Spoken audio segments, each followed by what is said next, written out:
જય શ્રી કૃષ્ણ, જય આકેશ. સૌથી પહેલાં તો તમને બધાને થેન્ક યુ સો મચ, કારણ કે આજે હું એટલો બધો ખુશ છું કે આજે મારા 101 સબસ્ક્રાઈબર પૂરા થયા છે. એટલે મને બહુ ખુશી છે. તમે આવો ને આવો મને પ્રેમ આપતા રહેશો. 101 સબસ્ક્રાઈબર મારા પૂરા થયા, એટલે આવો ને આવો મને પ્રેમ આપતા રહેજો ને હું તમને આનાથી સારી મોટિવેશનની વાતો, મારો અનુભવ હું શેર કરતો રહીશ. હવે આજનો મારો ટોપિક અને આજનો મારો અનુભવ હું શેર કરવા જઈ રહ્યો છું, જે મને સૌથી બાળપણની અંદર થયેલો એક્સપિરિયન્સ હું તમારી સામે અત્યારે શેર કરી રહ્યો છું. કે આ વાત છે જ્યારે હું નાનો એટલે 5 વર્ષનો હતો, ત્યારે હું મારા નેટિવની અંદર, અત્યારે હાલ સિનિયર કેજી અને જુનિયર કેજી ચાલી રહ્યું છે, તેવી રીતે ત્યાં બાળ મંદિર હતું. એટલે બાળ મંદિરમાં મને મારા મમ્મી અને પપ્પાએ ભણવા મૂક્યો.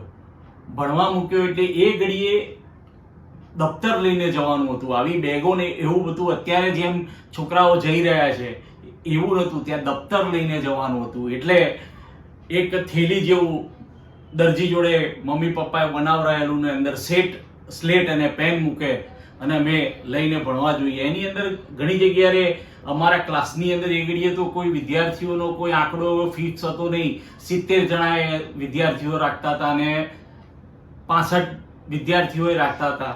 એટલે એવી રીતે હતું. એટલે એની અંદર અમુક લોકો પેલી એલ્યુમિનિયમની બેગનું બહુ વર્ચસ્વ હતું. એટલે એવું કહેવાતું હતું કે પૈસાવાળો માણસ હોય એ એલ્યુમિનિયમ બેગ લઈને ભણવા માટે આવે, અને અમે થેલી લઈને જતા હતા.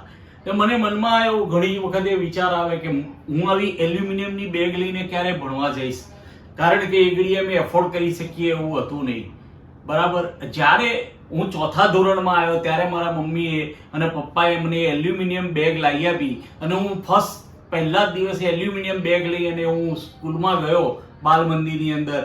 ત્યારે અત્યારના જેમ મર્સિડીઝ લાવ્યાનો અને રોલ્સ રોયલ લાવ્યાનો જે આનંદ પ્રાપ્ત થતો હોય એવો આનંદ મને એ ઘડીએ એ એલ્યુમિનિયમની બેગ લઈ અને હું ભણવા ગયો ત્યારે મેં એ અનુભવ્યું હતું. એટલે મારો આ જીવનનો સૌથી પહેલો અનુભવ બાળ મંદિરનો મેં તમને શેર કર્યો છે. અને જો મારો આ વિડીયો આજનો તમને પસંદ આવ્યો હોય તો સબસ્ક્રાઈબ અને લાઈક અને શેર કરજો, અને આવો ને આવો પ્રેમ તમે આપતા રહેશો.